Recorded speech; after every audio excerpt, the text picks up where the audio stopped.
mais en même temps intéressé par cette métamorphose de la fourmi en un animal qui n'est certes, bien entendu, pas un éléphant, mais qui est quelque chose d'étrange, en fait. Voilà. Professeur, Oui. quelle est la morale de cette histoire? Alors pour moi, je vais vous dire deux choses. Ma morale était, parce que ce n'est pas ce qui est publié dans Science, ma morale était que je pense qu'avec ce projet de 3 ans, la Fondation a apporté une certaine contribution et que j'espère que les jeunes étudiants, les jeunes chercheurs, les jeunes médecins, la jeune génération aura compris ce qu'elle est en train de bâtir, va se l'approprier et aller de l'avant. Voilà quelle était ma morale. Et l'éditeur de Science a un petit peu changé les choses et a été encore plus percutant. Et peut-être que vous pouvez lire ce qu'ils ont, comment ils ont transformé cela. Pour les jeunes chercheurs congolais qui se demandent comment contribuer scientifiquement à leur pays, la métamorphose de la minuscule fourmi en éléphant majestueux est possible, mais il faudra du temps, de la ruse et de la détermination. Et ça, c'est ce que dit l'éditeur de Science. Exactement, en changeant un petit peu. Et j'ai trouvé ça formidable. Et j'étais très émue, d'ailleurs, en lisant cela. Et le petit dessin que Science, qui est, encore une fois, vous avez dit qu'Albert Einstein a publié dans cette revue, et les plus grands noms, ce petit dessin qu'ils ont fait de cet éléphant et cette petite fourmi résume exactement tout l'effort que nous sommes en train de faire, et cela montre qu'ils ont parfaitement compris sous la forme de ce conte la difficulté d'un pays, d'une institution faible qui veut avancer, qui est confrontée à des difficultés, qui trouve ses solutions locales parce qu'elle veut collaborer avec les plus forts et aller de l'avant. Et du pays le plus important dans le monde, de la revue scientifique la plus importante dans le monde, je trouve que c'est un message extraordinairement positif et un encouragement qui nous donne, qui est inestimable. Un motif d'espoir. Oh oui, oh oui, oh oui. Aux autorités, congolaises, oh oui. à tous ces valeurs de fonds congolais, ces locaux, quel est le message que vous pouvez apporter? C'est vrai que l'éléphant, vous voulez se greffer à l'éléphant pour faire un long parcours, mais nous pensons aussi que nous pouvons avoir notre propre éléphant ici. Nous en avons. Exactement, exactement. Là, comme vous le montriez, cette petite, ce dessin fait par Science, cet éléphant majestueux avec ses trompes, et la petite fourmi qui l'a mis sur sa trompe pour la mettre à son niveau, et cette petite fourmi toute noire qui regarde l'éléphant droit dans les yeux est extrêmement symbolique, et c'est eux qui l'ont fait, et cela reflète exactement la philosophie de la Fondation congolaise pour la recherche médicale, à savoir que nous voulons regarder nos partenaires dans les yeux. Nous sommes peut-être petits, faibles. La recherche congolaise, si on veut généraliser, la recherche congolaise est peut-être petite, faible, toute noire, semble faible, mais ce n'est pas vrai. Elle peut être costaud parce que là, en 3 ans, elle arrive à publier dans Science. Alors, et des institutions établies depuis plus de 50 ans n'y arrivent pas. Je pense que c'est un motif d'espoir extraordinaire et qui mérite vraiment d'être noté par nos autorités, parce que là, ça veut dire que peut-être que certaines personnes, certaines institutions se demandent pourquoi la Fondation congolaise pour la recherche médicale existe, qu'est-ce qu'elle va apporter, quel poids peut-elle avoir. Cette réponse des Américains est là, et quelque part, ils saluent l'initiative de la faculté des sciences de la santé et de l'université Marien Ngouabi. Ce qui valorise déjà la République. Exactement, de se dire que tiens, ceux-là ont mis en place un autre mécanisme pour soutenir leur recherche. Voilà. C'est un exemple, et je pense que c'est pour ça que cela les a interpellés, parce que la symbolique et tout ce qui se dégage de cet article est extrêmement important, pas que pour nous. N'oublions pas que Science, comme vous l'avez dit, est une revue qui est interdisciplinaire, et que donc s'ils ont pris cet article, ce n'est pas pour rien, c'est aussi pour que cela, quelque part, serve d'exemple ailleurs, et cela est très important. Pour stimuler la recherche ailleurs. Exactement, dire, On a besoin voyez de le faire petit Congo, voilà comment... progrès. Exactement. Donc c'est extrêmement encourageant.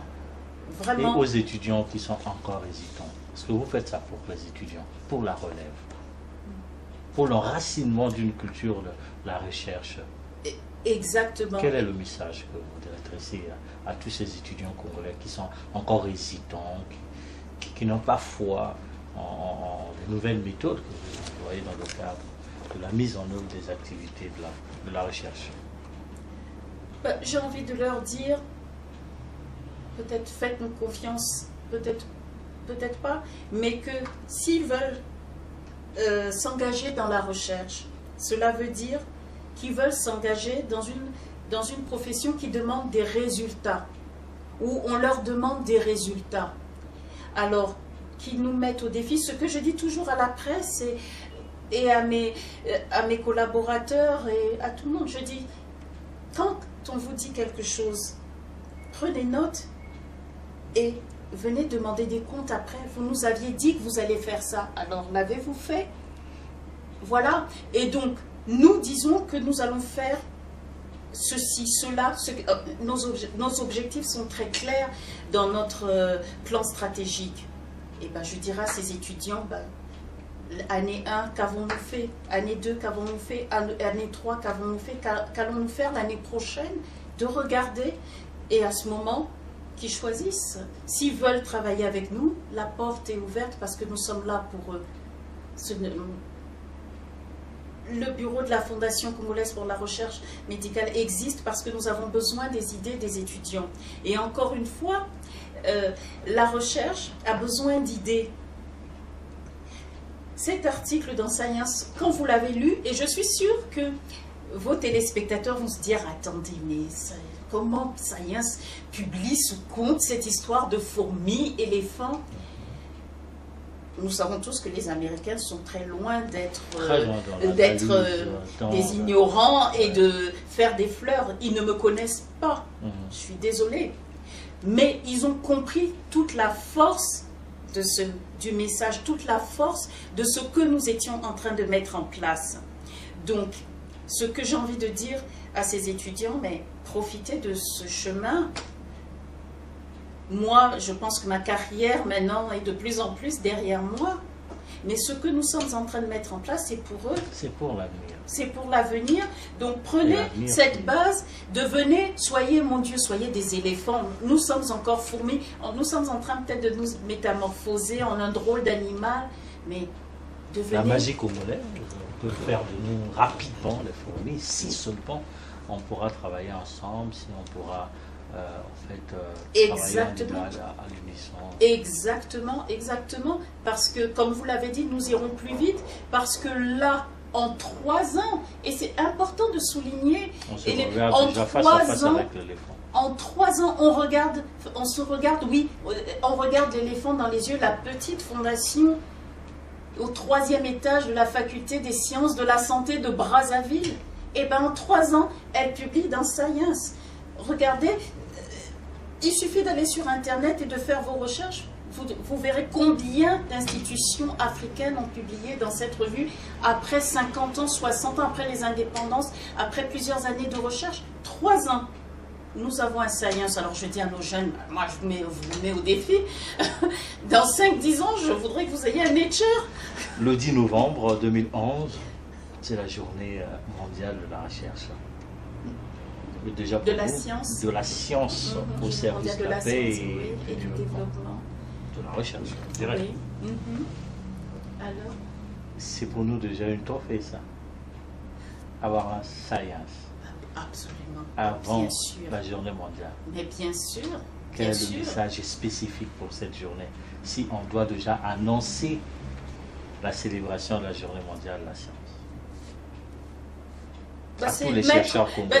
C'est dire aussi, c'est lancer un message aux femmes que c'est une femme congolaise qui aura porté le premier Science au Congo. C'est Alors une quelle est victoire la pour les place? Oui, aussi, et absolument. mais avant tout pour les absolument, chercheurs pour congolais. les chercheurs congolais et la femme congolaise, pour lui dire qu'elle est capable de se mesurer à tout le monde. On dit que la science est réservée peut-être aux hommes. Eh ben, Placer déjà la journée mondiale de la science sous l'étiquette de la femme scientifique. j'espère que C'est ce ce que sera vous le proposez. cas. Exactement, j'espère, oui, pour encourager nos sœurs et nos enfants, nos filles à embrasser cette carrière. C'est possible, elle est faite aussi pour eux. On a besoin d'imagination, de création. Alors, Quel est votre dernier message, professeur? je suis heureuse parce que je vis un rêve. Mon dernier message sera le suivant. Quand j'ai décidé de revenir au Congo pour créer cette fondation, je peux vous dire que mes compatriotes, nos compatriotes congolais de l'étranger ont ri, se sont moqués de moi et ont trouvé ridicule mon retour au Congo. Ils n'y ont pas cru. Et ce que je peux dire aujourd'hui, je suis très heureuse parce que en restant en Allemagne ou en France ou ailleurs, je n'aurais jamais publié dans Science. Arrivé à Brazzaville, oui, quelques années après, j'arrive à publier dans Science. Pour moi, je trouve que c'est un rêve et voilà. Et c'est dire, voilà, ce que quelquefois on ne peut pas faire dans le Nord, on arrive à le faire dans le Sud. C'est un message très important à la diaspora congolaise. Exactement. À tous ces scientifiques qui continuent à penser qu'ils ne peuvent rien faire au Congo. Exactement. Si vous aviez un message particulier, vous direz quoi à toute la diaspora? Venez aider à construire le Congo. Le Congo a besoin de tout le monde, de la contribution de tous, à quelque échelle que ce soit. Voilà, ce serait ça mon message. Exactement. Et cet exemple pour moi est très important parce qu'effectivement, encore une fois, ce qui est réalisé ici n'aurait pas pu être réalisé si j'étais restée dans le Nord. Impossible. Ça, je peux le garantir. Et voilà.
Mesdames et messieurs, ma morale à moi, mon opinion personnelle, pas l'opinion de Panorama, parce que Panorama Santé Environnement, c'est aussi votre émission. Ma morale à moi, c'est que pour les politiques congolais qui se demandent comment est-ce possible de contribuer vraiment pour le développement de la recherche médicale au Congo, oui, c'est possible. Même si lorsque on considère ces institutions comme des fourmis, il suffit vraiment de contribuer, de donner vos moyens. Ces fourmis peuvent aussi se regarder face à face avec les éléphants du Nord.